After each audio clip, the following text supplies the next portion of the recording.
Welcome back, everybody, to the Buffalo Bulls Dynasty. It is rivalry week and the final non-conference game of the season. We've got Temple this week and enter with a 1-2 record, having lost a very winnable game to Penn State a week ago. In the first few years of this series, there have been very few wins and a lot of wins left on the table in every year. I'd like to go into the MAC schedule with some good momentum and a chance to show that we're a different team this year. And Temple's a team that blew us out a season ago. That was very briefly covered in one of the episodes. It didn't get its own video. This Temple team did beat Penn State, by the way. They have a young quarterback that we don't know much about, a really good wide receiver in Xavier Irvin, a very explosive player. And you can already spot a handful of players that they have won recruiting battles against us. Addison Jovanovich is one of those players, and there are some more we're going to see down the road. They beat Penn State and then lost by 10 to Coastal Carolina, so hard to say how good Temple is looking this year. Another player to keep an eye on is their leading sack producer this season, Jordan Montgomery. He'll do a little bit of everything at linebacker. He's a very smart player. And today's game is going to be played in the rain. And we're trying to build this team around a style of football that succeeds in these environments. So I welcome the rain falling here in week 4 as we renew this rivalry with Buffalo and Temple once again.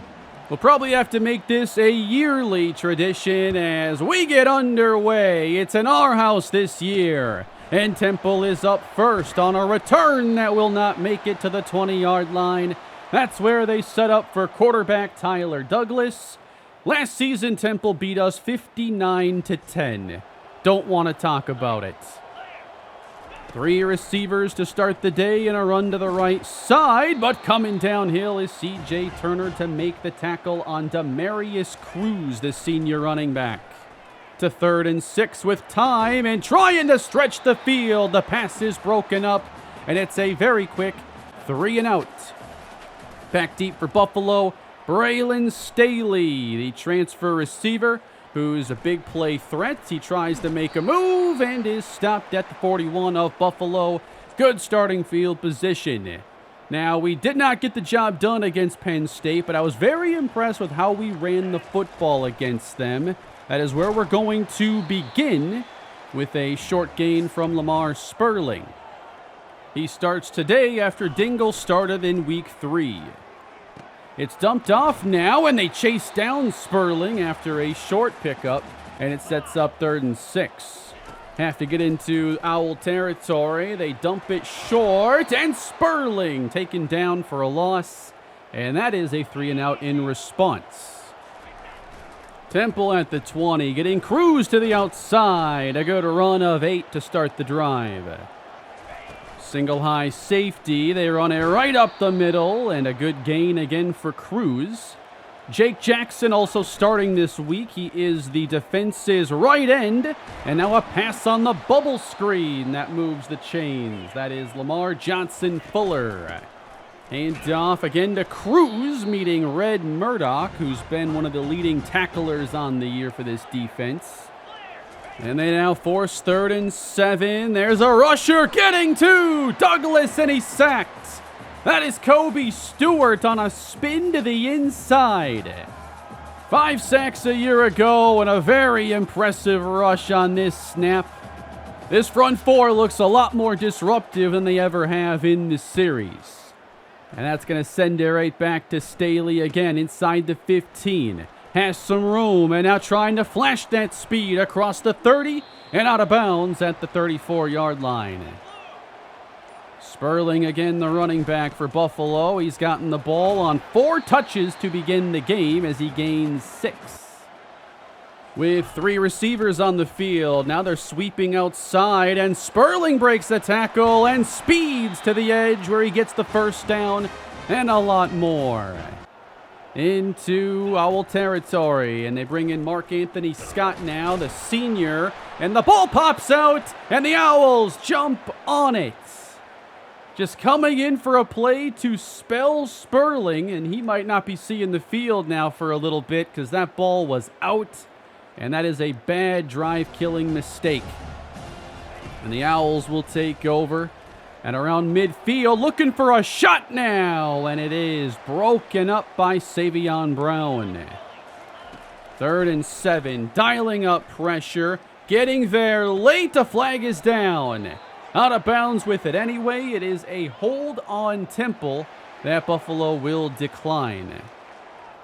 No drive really getting established in this first half as Sperling is the ball carrier. And very close to another first down. Already 31 on 4 carries. And now our first look today, Leon Dingle gets the first down. Still been more efficient this year than Sperling. He's in to protect as Morrow's going to make the catch. And that's good for about 9. Richie Watts, still no interceptions on the season. They go with Dingle on 3rd and inches and get the conversion. Buffalo still trying to lean heavily into these running backs. Faking short and then taking the loss is Watts. Should have just given that one to Dingle. And it sets up a long 3rd down where they're going to protect Watts. He airs this one out deep and it's incomplete for Morrow, who had a chance. We are late first, still no score. And they're still trying to get Cruz out on the edge, but a lot of congestion there from this defense. And they're going to crowd the line on 3rd down as Douglas overthrows his receiver. And it continues to be an ugly day for both of these offenses. Buffalo's in danger of another 3 and out. They go to Dingle on the screen. Has some room, and he's going to power for it and get the first down. An unlikely conversion. Great job by Dingle. This drive continues. And he's going to carry it. But these defenses have really clogged up running lanes, causing a lot of hesitation, not getting into favorable 3rd downs. Here the Bulls need 7, and there is time. And Shetron can't hold on to it. Incomplete. Sperling was open on the check down. And that's going to bring on Kesey as the punters are getting a heavy workload today, and Temple's going to take over at their own 31. Someone's got to break through offensively. Buffalo stacks. It's a run to the right, and Cruz is swarmed. 33 yards on 10 carries so far. They give it back to him, and he powers ahead through contact, getting the first down. Long run of 8 on his 11 carries, and he'll run again, and that's about 6 yards. So Temple getting into 3rd and very manageable. They'll pitch it out, and Cruz is met and denied for a loss. Ramari Taylor, the cornerback, was the first one to meet him. And here is a changeup thrown by Buffalo. Pacheco now in. They get Dingle behind some extra blocking. And it works well on the stretch. He gets first down yardage. Both teams committed to the run with minimal success so far. Resetting in the pocket is Watts. And he's got McMillan through the middle, converting a 2nd and 13. And they're going to go empty now and bring Staley across and get the speedster involved. But he's run down after a gain of 4. Dingle motions out on 2nd down. Watts throwing. He completes again. McMillan. He's been the favorite target so far and gets another conversion. Making their way into field goal range, and Sperling's in now. Really nice 1-2 combo to have Sperling and Dingle, but Sperling has just not been 100% this season. Fake from Watts, loads up, it is tipped and intercepted in the end zone. His first interception thrown all season, and it's a bad one. You know, you want to throw that corner route against the safety out of position, but the outside corner, he's playing that deep, and there was nobody playing the flat. That's just a huge mistake that keeps this game scoreless. And Temple, under 4 minutes to go in the first half. Douglas feels the pressure, finds some space, now throws a first down conversion. A lot of bad stuff can happen for a defense when you protect a quarterback for that much time. Pressure again, on his feet, firing, caught downfield. You gotta get him to the ground. 3:07 to go, and now a hookup on the slant. Temple starting to feel it now. They get their way into field goal range for the first time. 1st and 10. Downfield, shot and caught for the touchdown. Xavier Irvin, who gets a step on McCarthrins, and Temple breaks through with the game's first points. And that was a big drive from Tyler Douglas. 2 big drive extending plays. And now a 7-0 game as Dingle tries to get what he can. It turns into 4. 8 attempts, 30 yards for him. And now the pressure on the way and a good response. It is hauled in by Kevin Kajust for the first down. Watts now 8 of 12 passing. They sweep with Dingle, looking for blocking. He breaks 1 tackle, and it's a gain of 6. As we go inside at 2 minutes here in the first half, Watts fakes, has time, and that's caught at the sideline by Staley. Takes really good pass protection to make that play work. Into field goal range, and facing pressure, it is dumped for Dingle, and he'll pick up 3 yards, and it's 3rd and 4. Have to get inside the 23 against the Temple blitz. And Kajust hangs on. First down, Buffalo. Under a minute to go now. Dumped again quickly. Dingle runs over a defender right at the sideline. We move to 3rd down. Fake inside. Pressure all around. Richie Watts, and he's sacked. Not much of a chance there. And that's going to force a field goal try. Reed has missed his last 2 kicks this year. From 45, he does hit this one in the rain to make it a 7-3 ball game. Low scoring rivalry matchup here in the rain. You gotta love it. 40 seconds to go first half. Dump off and hit by Murdoch. Very sure tackler, racking them up this season. And now 3rd and a dozen. And they're just going to run it with Cruz. And he is stopped by Crawford. And Buffalo's going to burn a timeout. There's a lot of wind today as well. Punting isn't easy in this direction. And that's not going to be going far. Staley caught it at midfield. And Buffalo has a chance now with 1 timeout left to add on. Single high look. Watts given time. Shot downfield. Overthrowing Chance Morrow, incomplete. 18 seconds on the clock. Watts again with time. Airs it out. Contact. No flag on the play. They were all over Morrow, and it brings up 3rd and 10. Watts pressured. He's chased, and he coughs up the football. Still loose. And scooped up by Montgomery. He gets the sack, the scoop, and the score as the clock hits 0 in the first half. What a play. An unreal turn of events for Buffalo. With a chance to add on, it is Temple scoring instead. Big win against Tabansi, the left tackle. Montgomery closes that gap. And then by a step, he's able to scoop it ahead of Richie Watts and take it in for 6.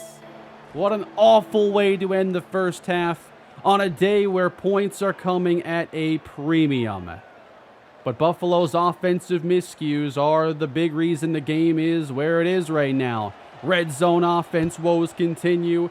Big fumble there by Watts. And now down 11. This feels like a must-score possession.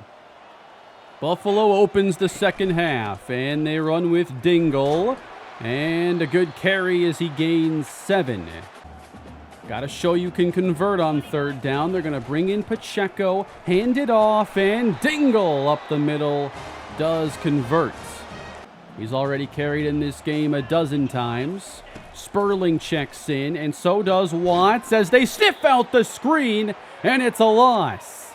Zach Sullivan, the safety, read that play from the get-go. It's 3rd and 13. Watts firing deep. He's got McMillan. Big time conversion, one of the biggest throws of the year for this offense. Nick McMillan, 4 grabs on the day, and now Dingle with good yardage on first down, which hasn't come easy for Buffalo when they've been in imposing territory. And now on the screen, more to McMillan. He's earning these touches, 5 for 69 already. And they go empty. Against the Owl blitz, it's on target, and Staley hauls it in. 3rd and 3. Staley, right slot, they get the snap off. Watts steps up, has room to run, and gets the first. Wanted the end zone, came up a little bit shy. And now they line up under center. And Dingle is in. Touchdown, Buffalo. I said it was a must-score drive, and they played like it. And they're going to go for 2 to try to keep up this momentum. 3-man front. They'll keep it in the air. Watts gets it off, and it's through the hands of Cajuste, who needs to make that catch. But a good drive by Buffalo to begin this second half as Temple leads by 5, winning on the slant. That's Bryson Goodwin. They seem to find a bit of a passing rhythm there late in the first half, and now for Cruz, it's one of his best runs as he gains 9. Temple had a lot of 3-and-outs and ugly possessions early on, but they've really turned the corner. Again, caught by Goodwin on a perfectly timed ball. At the Buffalo 35, Douglas. Time to set. Sideline throw, incomplete. McCarthrins fighting with the receiver. Brings up 3rd and 9, and they go draw play. First down by surprise. I can't believe how often that works. Douglas dumping outside and turning it up to the 10. That time Johnson Fuller. Goal to go Temple. Douglas lofting end zone with it and open. It is caught for the touchdown by Irvin. Second of the day, and Temple answers right back, recreating a 2-score advantage. Eric Pacheco's going to start this drive, and Dingle was counting on 57 getting at least somewhat blocked. Already 17 carries for Dingle, and now Sperling loses yardage. And these negative plays are really hampering this offense this season. And on 3rd and 12, Watts loses it. Recovered by Sperling, doing what he can to set up the punter. But it's the center, Liam Hamilton, giving up that quick rush against the quarterback who has no means of escaping that. 21-7, Temple in control. Oh, what a catch. That is going to be a first down at the 27. 3rd and 10 now, and Douglas finally under pressure again, just in time. He had an open receiver. And that's going to bring on Ricky Reddick, who splits the uprights, and Temple leads 24-9. And they've scored on 3 of their last 4 possessions. Buffalo's got to pick it up offensively, and they're not succeeding right now with their run game. They've stuck with it, but it has not broken through. Off the fake again, Watts gets hammered by Jordan Montgomery. Tabansi can't handle him. We're getting pressure from that left side and the interior a lot. 3rd and 13, stepping up and throwing as he's hit. And it falls incomplete. Temple's front 4 has been playing great. And the offense has figured some things out. Douglas hands off and patiently letting it develop. That is Cruz with his best run of the day. Approaching 100 yards, and Douglas throws outside. Good hands on that catch. 7 more for an offense where everything seems to be clicking now. Cruz over 100 yards. Handoff Cruz. Met and fights through a tackle of Turner, and he's up to the first down marker. And we're on to the fourth. Ever since Buffalo scored, it's been all Temple. Big tackle. Got to keep him out of the end zone here at least, and it's third down.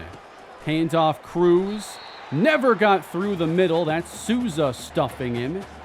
So they'll call on Ricky Reddick, and the short field goal is good. Temple now leading 27-9, and Buffalo has Eric Pacheco out there. This looks to be a quarterback change, as Pacheco's going to break the pocket, take off, and run up the hashes. We can't protect right now, and sometimes you just need mobility and a fighting chance. Eric Pacheco passes over the middle. He's intercepted. It's Monday on a Saturday, headed to the end zone. 47-yard pick six. He wanted this to just be a slant, but there was a little more to the route than that. Staley was just getting started. And Buffalo's made another change. In a 25-point game, they put the true freshman out there in Ray Elway. He's going to be redshirted this year. That is the plan. But this has suddenly become a game where it's not a bad idea to get him some reps. It's his very first action. His first ever pass attempt is complete to Kevin Cajuste.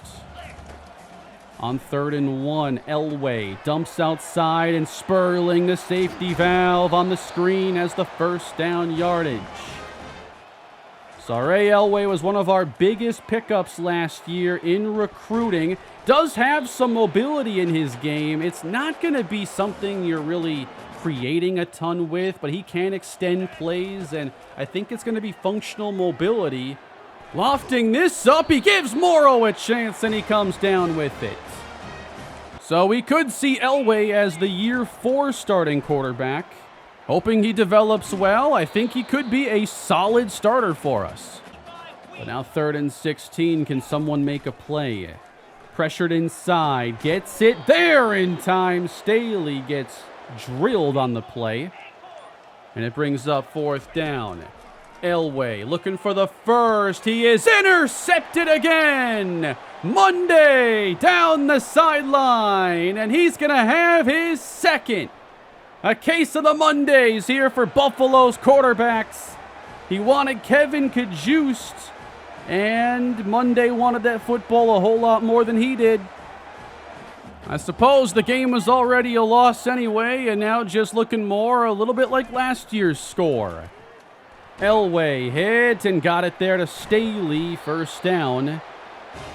So this is going to be a 1-3 start for Buffalo. Not what we wanted to see after the Kennesaw State game showed so much promise. We had some good moments against Penn State, but we're going to really have to make some improvements ahead of MAC play. Elway, 3:38 left to go in the game. They still are not giving him much time in the pocket, and they're going to have to take him out of there. Looks like Elway is shaken up. He's going to exit, and Eric Pacheco is going to replace him. Against the blitz, thrown at the feet of Staley. Pacheco needs 10. Steps up, gonna run, and it's a first down to the 38 of Temple. Looks like back spasms for Elway, but we're gonna shut him down for the day. Pacheco gets hit and drops a dart downfield. Caught on the play by Staley, and Buffalo has made their way into the red zone as Pacheco fires and is picked off in the end zone. Wanted Kevin Cajuste, that is just not our day. Another lopsided game against the Temple Owls, and we have lost these two games by a combined score of 100-19. We'll try again next year. Frustrating game with a lot of plays that just really went against us. Here was the fumble, end of the first half. Got chased down there super quickly and couldn't prevent the return. So Temple creates a good lead there. These interceptions are the most frustrating, where you've got positioning and it's a fine ball, but it's just the way offense versus defense plays the ball in the air. It's just ridiculous that that ball turns into a pick six all the time. It's pretty tough to stretch the field if you don't have elite talent. You've got to be so open with a lot of room for error. And I got tunnel vision a lot in this game when there were some underneath chances to throw the ball. Like that first interception, that was just a dumb throw that I didn't even look at the flats on, honestly. I saw one thing that I was kind of looking for pre-snap and didn't account for that corner playing deep on it. We didn't run the football too well in this game. Stuck with it, but especially in the second half, their front four had taken over.